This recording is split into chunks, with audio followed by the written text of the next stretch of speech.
안녕하십니까, 임규명입니다. 2020년 제3회 전기산업기사 전기기기 기출문제 해설 진행해 보도록 하겠습니다. 41번 돌극형 동기발전기에서 직축 리액턴스와 횡축 리액턴스 그 크기 사이에 어떤 관계가 있는가, 요거 암기하고 가는 문제입니다. 뭐 직축 리액턴스랑 횡축 리액턴스가 어떤 건지 이게 중요한 게 아니에요. 이 문제에서 중요한 건 직축 리액턴스가 횡축 리액턴스보다 크다. 그래서 답은 2번이 되겠습니다. 요거 암기하고 가는 문제예요. 암기하고 다음 문제 넘어가도록 하겠습니다. 42번 어떤 정류기의 출력전압 평균값이 200V이고, 자, 정류기는 교류를 직류로 바꿔주는 걸 정류기라고 해요. 그럼 이 정류기의 출력전압은 직류가 되겠죠, 직류. 그래서 여기에서 2000V는 직류값이에요. 직류값이 2000V이고 맥동률이 3%이면 교류분은 몇 볼트 포함되어 있는가? 자, 맥동률은 직류분분의 교류분 곱하기 100으로 계산이 됩니다. 여기서 교류분, 얘 물어본 거죠? 그래서 교류분을 기준으로 해서 식을 정리하면 100 곱해진 형태니까 넘어와서 나눠주고요. 직류분 나눠진 형태니까 넘어와서 곱해주면 되죠. 맥동률은 3%라고 했습니다. 그래서 3 곱하기 직류분 2000V 나누기 100 하면 이때 교류분은 60V다 라는 걸 알 수가 있습니다. 그래서 답은 3번 60V. 자, 다음 문제 볼게요. 43번 직류기에서 전류 용량이 크고 저전압 대전류에 가장 적합한 브러쉬 재료는 암기입니다. 금속 흑연질이 되겠습니다. 암기하고 다음 문제 볼게요. 44번 동기 발전기 종류 중 회전 계자형의 특징으로 옳은 것은, 이것도 역시 암기하고 가는 문제가 되겠습니다. 4번 회전 계자형이 기계적으로 튼튼하여 가장 많이 사용이 됩니다. 암기. 자, 동기 발전기 문제예요. 발전기의 회전 계자형이에요. 자, 암기하고 다음 문제 넘어가도록 하겠습니다. 45번 전압비 A인 단상변압기 3대를 1차를 델타 결선, 2차를 Y 결선으로 하고 1차의 선간전압 V볼트를 가했을 때 무브와 2차의 선간전압은, 자, 여기가 이제 1차 델타 결선한 부분이 1차, Y 결선한 부분이 이제 2차가 되겠고요. 1차에 V의 전압을 가했을 때 여기 2차의 선간전압을 구해라, 이런 문제가 되겠습니다. 자, 우선 델타 결선에서는 선간전압이 상에 그대로 걸리죠. 그래서 여기는 V입니다. 얘가 1차 전압인데 건수비, 이게 변압기잖아요, 그죠? 건수비 A는 2차 전압분의 1차 전압이에요.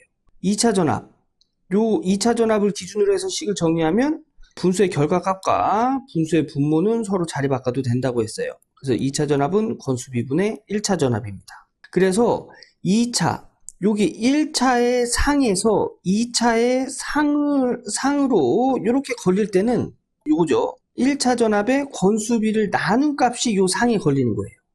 요 상에 걸리는 전압이 건수비를 통해서 2차의 상에 걸릴 때는 건수비를 나눠서 걸려요. 1차 전압이 전압 V죠? 그래서 2차 상에 걸리는 전압은 A분의 V입니다. 그런데 우리가 구하는 게 Y결선의 선간전압입니다. 자, 그러면 선간전압 VL은 상전압 VP보다 루트 3배가 크죠. 그죠? 이게 Y결선에서 선간전압과 상전압의 관계잖아요. 그죠? 상전압 뭐죠?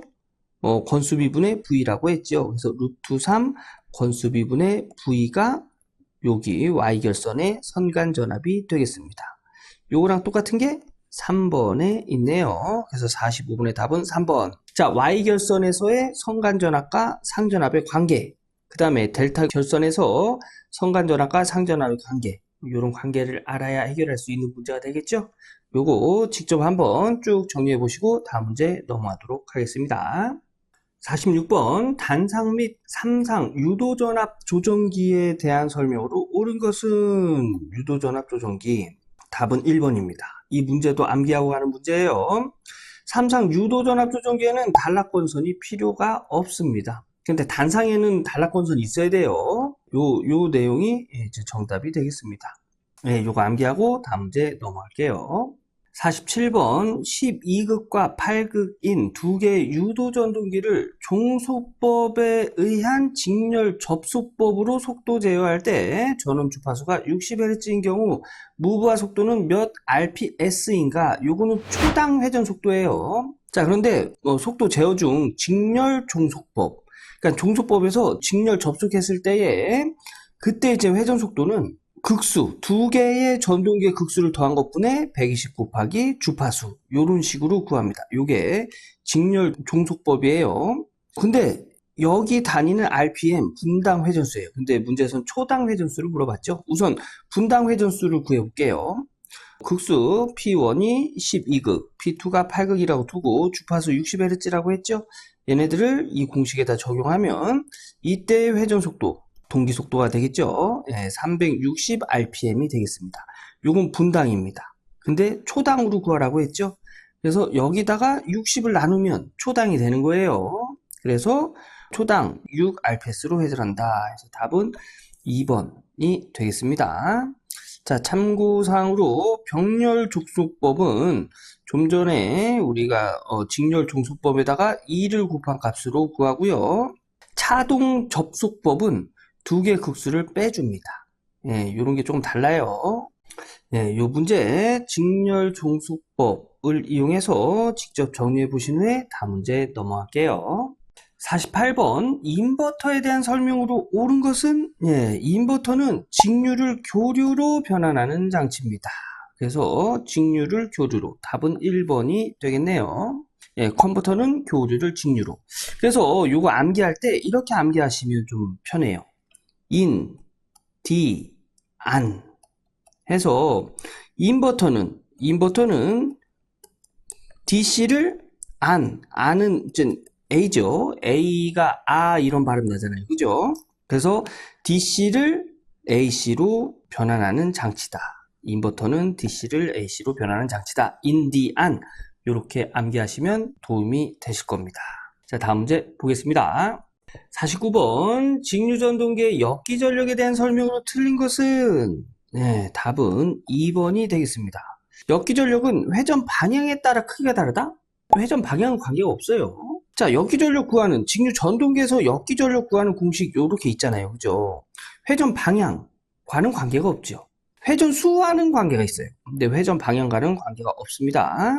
그래서 답은 2번 틀린 설명이 되겠습니다. 자, 이거 암기하고 다음 문제 넘어갈게요. 50번 유도전동기의 실부하법에서 부하로 쓰이지 않는 것은 이 문제도 암기하고 아는 문제죠. 답은 1번 전동발전기는 실부하법에서 부하로 쓰이지 않습니다. 자, 실부하법에서 실제 부하로 연결하여 부하시험을 하는 방법에는 전기동력계법, 전기동력계를 이용한 방법이 되겠죠. 그 다음에 프로니 브레이크법, 프로니 브레이크를 이용해서 하는 시험이 되겠고요. 손실을 알고 있는 직류 발전기.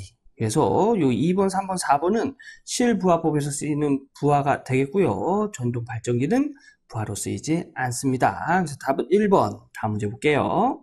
51번 직류기의 구조가 아닌 것은 답은 3번이 되겠습니다. 직류기 구조는 계자, 전기자, 정류자, 브러쉬로 되어 있지요. 계자 건선, 전기자 건선, 전기자 철심. 이게 이제 전기자에 이제 속하는 거겠죠. 그 다음에 정유자 브러쉬, 내철형 철심은 구조가 아니에요. 그래서 답은 3번. 자, 다음 문제 보겠습니다. 52번 30kW의 삼성 유도전동기에 전력을 공급할 때 두 대의 단상 변압기를 사용하는 경우 변압기의 용량은 약 몇 kVA인가? 단 전동기의 역률과 효율은 각각 84%, 86%이고 전동기 손실은 무시한다. 자, 삼상 유도전동기에 삼상 부하에 전력을 공급하는데 두 대의 단상 변압기를 사용한대요. 즉 V결선으로 해서 삼상 부하에 전력을 공급한다는 얘기죠. 이때 변압기의 용량은 즉 V결선된 변압기 한 대의 용량은 얼마냐? 문제에서 물어보는 게 이건데요. 자, 보면 부하 용량이 30kW입니다. 그럼 변압기에도 30kW를 공급을 해줘야 되겠죠? 변압기에서. 근데 변압기 용량은 우리 킬로볼트 암페어 단위로 이야기를 하지요. 그래서 이 킬로와트를 킬로볼트 암페어 단위로 환산해 주기 위해서는 역률과 효율을 나눠줍니다. 만약에 문제에서 효율을 주지 않았으면 역률로 적용해서 나눠주면 킬로볼트 암페어 단위로 환산할 수가 있어요. 즉 이제 부하가 30킬로와트지요. 여기다가 역률이 0.84, 그 다음에 효율 0.86을 나눠주면 41.53인데 단위는 킬로볼트 암페어가 된다는 얘기예요. 즉 역률과 효율이 이런 값을 가질 때 이 변압기의 킬로볼트 암페어 단위의 용량은 41.53 킬로볼트 암페어가 돼야 된다는 얘기입니다. 요게 V결선된 전체 변압기 용량이란 얘기예요. V결선된 전체 변압기 용량은 변압기 한 대에 루트 3배라고 했기 때문에 변압기 한 대는 루트 3 넘어와서 나눠주면 되죠. 그래서 루트 3분의 41.53 요거 고학용 계산기로 계산하면 변압기 한 대의 용량은 24kV 암페어가 돼야 된다. 그래서 답은 2번이 되겠습니다. V결선에서 쓸 때 변압기의 총 용량은 변압기 한 대의 루트 3배라는 거 요거 알아두시고요. 킬로와트의 단위를 킬로볼트 암페어로 환산할 때는 역률과 효율을 곱한 값을 나눠준다는 거. 그 다음에 문제에서 효율을 주지 않았을 때는 역률만 적용해서 킬로볼트 암페어 단위로 환산해 준다는 거. 요 내용을 알고 계셔야 해결할 수 있겠죠. 요거 스스로 한번 풀어보시고 다음 문제 넘어갈게요. 53번 3상 6끝 슬로스가 54의 동기 발전기가 있다. 어떤 전기자 코일의 두 편이 제1슬롯과 제8슬롯에 들어있다면 단절권 계수는 약 얼마인가? 자, 단절권 계수 사인 2분의 베타 파입니다. 여기서 베타는 그 간격분의 이제 코일 간격, 그 간격분의 코일 간격을 나타내는데요. 요 그 간격은 총 슬롯의 극수를 나누고요. 코일 간격은 슬롯의 간격. 즉 여기서 1슬롯과 8슬롯이죠. 그럼 1슬롯과 8슬롯의 간격은 7슬롯이 될 거예요. 그죠? 그래서 슬롯 간격은 7. 그래서 여기다 적용해 주고요. 여기서의 이 파이는 사인 뒤에 요거는 각도를 의미하죠. 우리 사인 세타, 코사인 세타, 탄젠트 세타 이렇게 얘기하잖아요. 그죠?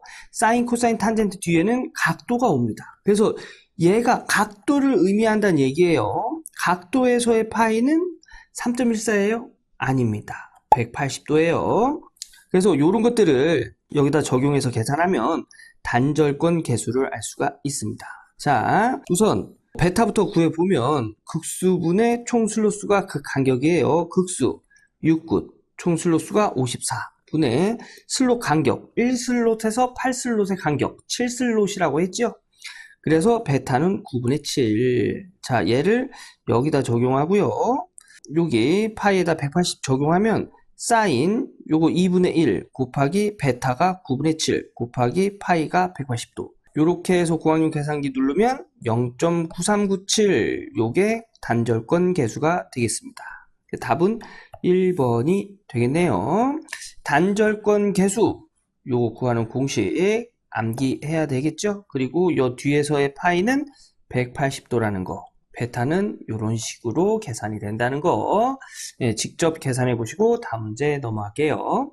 54번 부울츠 계정기로 보호되는 기기는 변압기가 되겠습니다. 이것도 역시 암기하고 가는 거예요. 변압기 내부 고장 보호 계정기는 비울차동 계정기, 부울츠 계정기, 압력 계정기, 가스 검출 계정기가 있습니다. 이것도 암기하고 다음 문제 넘어가도록 하겠습니다. 55번 변압기 효율이 가장 좋을 때의 조건, 철송과 동손이 동일할 때, 이때가 변압기 효율이 가장 좋을 때입니다. 그래서 변압기 최대 효율 조건은 철송과 동손이 동일할 때. 그래서 답은 1번 암기하고 다음 문제 볼게요. 56번 직류전동기 중 부하가 변하면 속도가 심하게 변하는 전동기. 자, 직류 전동기에서 속도 변동률이 큰 순서 직가 분차가 되겠습니다. 그래서 직류 전동기에서 부하가 변하면 속도가 심하게 변하는 전동기는 직권 전동기가 되겠습니다. 그래서 답은 2번. 직가분차. 요거 암기하고 계셔야 돼요. 자, 다음 문제 볼게요. 57번 1차 전압이 6900V, 1차 권선이 3000회, 건수비 20의 변압기가 60Hz에 사용할 때 철심의 최대 자속은, 자, 변압기의 자속, 최대 자속을 구하는 문제네요. 최대 자속은 변압기 1차 유기기전력 구하는 공식에서 구할 수 있는데요. 1차 유기기전력은 4.44 주파수 곱하기 최대 자속 곱하기 권수로 구할 수 있습니다. 요거 물어본 거죠? 그래서 최대 자속을 기준으로 해서 식을 정리하면 4.44 주파수와 권선수 넘어가서 나눠주면 됩니다. 그럼 문제에서 준 단서를 여기다가 다 적용해 보면 4.44 곱하기 주파수 60Hz, 그 다음에 1차 권횟수 3000회 분의 1차 유기전력 6900V, 요거 계산하면 최대 자속은 8.63 곱하기 10의 마이너스 3승이다 라는 걸 알 수가 있습니다. 그래서 답은 2번이 되고요. 여기 유기기전력 구하는 공식 암기하고 있어야 되겠죠. 여기는 이제 1차 유기기전력인데 2차 유기기전력 구할 때는 요 권수를 2차 권수를 적용하면 2차 유기기전력을 구할 수가 있어요. 자, 요거 암기하고 직접 이렇게 정리해 보신 후에 다음 문제 넘어갈게요.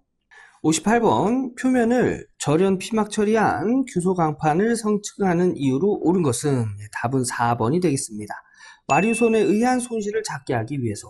와류손, 이렇게 맨더리 전류라고도 하는데 이제 요런 것에 이제 손실이 발생하거든요. 그래서 그런 손실을 작게 하기 위해서 규소 강판을 이용합니다. 예, 그래서 이 해설 보면 변압기 철심에서 발생하는 와전류 손실을 작게 하기 위해 얇은 규소 강판을 성층한다. 겹겹이 싸가지고 그거를 변압기 철심으로 이용을 하는 거죠. 어쨌든 중요한 건 와전류에 의한 손실을 작게 하기 위해서 규소 강판을 사용한다. 암기하고 다음 문제 보도록 하겠습니다. 59번 단상 유도 전동기 중 기동 토크가 가장 작은 것은? 자, 단상 유도 전동기에서 기동 토크가 큰 순서부터 정리를 하면 반콘 분쉐, 이렇게 정리할 수 있습니다. 여기 가장 작은 거 물어봤으니까 쉐이딩 코일형이 되겠죠? 답은 3번. 자, 단상 유도 전동기 기동 토크 큰 순서부터 반콘 분쉐, 이거 암기하고 있어야 돼요. 잘 나오는 내용입니다. 자, 이거 암기하고 다음 문제 볼게요.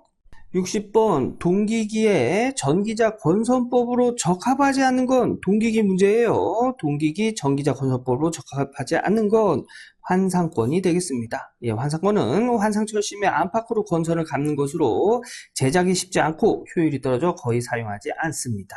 이 문제 역시 암기하는 문제가 되겠죠. 자, 이렇게 해서 전기산업기사 2020년도 제3회 전기기기 기출문제 풀어봤습니다. 요번 문제는 좀 암기할 게 많아요. 그죠? 예. 그래서 여러분 영상 끝났다고 책 덮지 마시고요. 41번부터 암기할 거 암기하고 계산 문제는 내가 잘 모르더라도 해설 한번 쭉 적어보시고 공학용 계산기 눌러서 답도 확인해 보셔야 됩니다. 자, 오늘 영상은 여기까지 하고요. 저는 다음 기출문제 해설 영상에서 인사드리도록 하겠습니다. 감사합니다.